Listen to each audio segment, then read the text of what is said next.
नमस्कार। जो आपका जो पाठ है वो है पहलवान की ढोलक और इसके जो लेखक हैं वो हैं धर्मवीर भारती।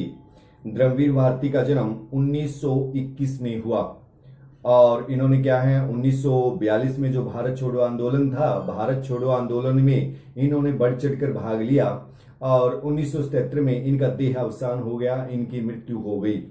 तो इसमें जो पहलवान की ढोलक है यह एक आंचलिक कहानी है।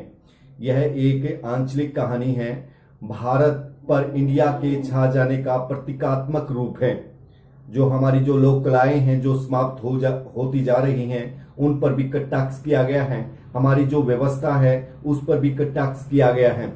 इसकी जो भूमिका है, इसकी भूमिका में क्या है कि जो सर्दी का मौसम है, सर्दी के मौसम में क्या है, अमावस्या की रात है, काली रात है, चारों तरफ क्या है सन्नाटा छाया हुआ है।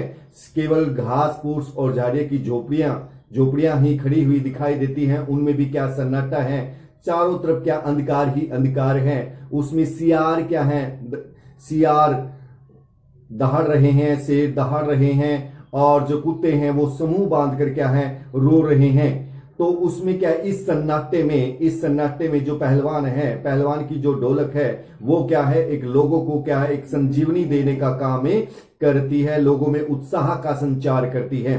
तो इसका जो कहानी का जो प्रारंभ है, कहानी के प्रारंभ में क्या है, जब लुट्टन सिंह क्या है 9 वर्ष का था तो उनके माता पिता क्या है उन्हें अनाथ बनाकर क्या है चल बसे थे और इनका क्या है इनका विवाह हो चुका था। इनकी सास ने क्या है इनका पालन पोषण किया था और वहीं पर ये क्या है गऊ को चराते थे, दूध पीते थे, कसरत व्यायाम करते थे। अपना शरीर क्या है इन्होंने बहुत अच्छा सुडौल बना लिया था। ये क्या है बदला लेने की भावना से क्या है कसरत किया करते थे, क्योंकि इसकी सास का लोग अपमान करते थे। उसका बदला लेने के लिए दिन रात क्या है मेहनत करते थे, कसरतें करते रहते थे और पहलवानों की तरह इनका शरीर हो गया था। उसके बाद क्या है जो इनकी पत्नी है, इनकी पत्नी भी क्या है 2 बच्चों को जन्म देकर क्या है स्वर्ग सिधार गई थी और इन्होंने क्या है उसका पालन पोषण किया। तो एक बार क्या हुआ कि श्यामनगर में क्या है एक कुश्ती का दंगल लगता है। ये मेले में वहां पर गया और वहां क्या है एक पंजाब से एक पहलवान अपने गुरु के साथ चांद सिंह आया था और वो चांद सिंह क्या है कुश्ती कर रहा था और ये है जो लुट्टन सिंह है यह भी कुश्ती देख रहा था। तो चांद सिंह ने क्या है सभी जो पहलवान थे, नामी पहलवान थे, उन सभी पहलवानों को क्या है परास्त कर दिया था। तो उसके बाद क्या है लुट्टन सिंह ने क्या है चांद सिंह को ही चुनौती दे दी और सभी पहलवानों को चित करने के बाद इस राजा ने उसे क्या है शेर के बच्चे का टाइटल दे दिया था।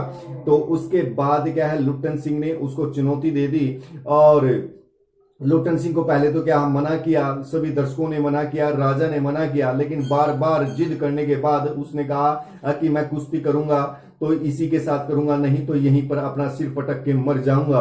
राजा ने क्या है बहुत समझाने के बाद जब नहीं माना तो उसे क्या है हुक्म दे दिया, आदेश दे दिया कि आप इसके साथ कुश्ती करो। उसके बाद क्या है उसने चांद सिंह से क्या है कुश्ती की और कुश्ती करने के बाद उसने क्या है कि उसने जो ढोल की जो तान थी, ढोल की तान पर क्या है उसके वो दांव काटता रहा, उसे चित करता रहा दिन। ठीक है, इस प्रकार की जो ताल थी, ताल के अनुसार ही वो ताल को समझ जाता था ये क्या है, ढोल ने ही उसको प्रेरित किया। तो उसके बाद क्या है उसने चांद सिंह को पराजित कर दिया। चांद सिंह को पराजित करने के बाद सभी लोगों में, दर्शकों में उत्साह का संचार हो गया, सभी ने उसकी जय जयकार कर दी और लुट्टन सिंह ने भी क्या है जो राजा था उसको क्या है उसको उसके गले में जाकर चिपट गया। तो उसके बाद जो उसके जो कीमती वस्त्र थे राजा के वो भी क्या खराब हो गए। उसके बाद भी राजा ने क्या है उसका पूरा मान सम्मान किया और घोषणा कर दी कि आज से यह है राजमहल में रहेगा और इसका सारा खाने का खर्चा, सारा रहन सहन का जो भी खर्चा आएगा ये क्या है राजपाट से किया जाएगा। तो उस दिन से क्या है उसने क्या है कुश्ती करनी शुरू कर दी और वो क्या है अपने बच्चों को भी पहलवान बनाना चाहता था, अपने बच्चों को भी पहलवाने बनाना चाहता था। तो उसके बाद जो कहानी का जो मध्य है, कहानी के मध्य में क्या हुआ कि वो अपने वहाँ उसका अच्छी प्रकार से काम चला हुआ था। तो उसके बाद क्या कि वो जब भी किसी भी दंगल में जाता जो दुकानदार होते थे उसे अपनी दुकान पे बुलाते थे और वो उनके सामान को लेता था, सीटी बजाता हुआ दंगल में जाता था, सभी पहलवानों को पराजित कर दिया था। एक वहां का नामी पहलवान काले खां था, उस काले खां को भी क्या है इसने लुट्टन सिंह ने क्या है पराजित कर दिया था। उसके बाद जो कहानी का जो अंत है, कहानी का अंत में क्या है, कुछ समय के बाद जब उसके जो दो लड़के थे, दो लड़कों को भी क्या है भावी पहलवान घोषित कर दिया गया था। तो उस समय क्या है राजा सुरक्षित हार गए और राजा की मृत्यु हो गई। एक विदेश से क्या है राजा आए, विलायती आए, उसने क्या है जब इस खर्चे को जाना कि इस पे इन पहलवानों पर कितना खर्च किया जाता है, तो उसने क्या है इस कुश्ती को बंद कर दिया और उसके स्थान पर क्या है घोड़ों की रेस का खेल शुरू कर दिया। तो उसे क्या है बिना अपनी प्रार्थना किए कि वहां से जाने का आदेश दे दिया और वह भी अपने दो बच्चों को अपने कंधे पर लेकर क्या है निकल पड़े और वहां जहां जिस गांव में पहले रहते थे उस गांव के किनारे जाकर एक झोपड़ी डाल ली और वहां पर क्या है गांव के मजदूरों के, किसानों के बच्चों को क्या है कुश्ती सिखाना आरंभ कर दिया। तो वहां थोड़ा बहुत चलता रहा, लेकिन कुछ समय एक दिन क्या हुआ कि जो उसके दोनों पुत्र थे, महामारी फैली हुई थी, भूखमरी फैली हुई थी। भूख के कारण, महामारी के कारण उसके क्या है दोनों बच्चों की मृत्यु हो गई थी। तो उसने क्या है दोनों बच्चों को सवेरे उठाया और गंगा नदी में उनको बहा आया।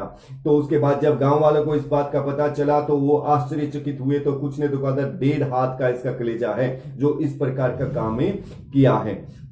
उसके बाद क्या है कि कुछ समय के बाद जब इसने क्या है लुट्टन सिंह के हर रोज क्या है लोगों के सन्नाटे में ढोल बजाता था और वो उत्साह का संचार करता था। एक दिन लोगों ने सवेरे क्या है जब ढोल की आवाज सुनाई नहीं दी तो उसके जो कुछ शिष्य थे वहां पर गए और जाकर देखा कि जो पहलवान है वो भी क्या है उसकी भी मृत्यु हो चुकी है। तो उसने पहलवान ने क्या पहले कह दिया था कि जब मेरी मृत्यु हो तो मुझे चिता पर क्या है चित्त ऐसे नहीं लेटाना, ठीक है, पेट के बल लेटाना, क्योंकि मैं कभी भी पराजित नहीं हुआ हूं।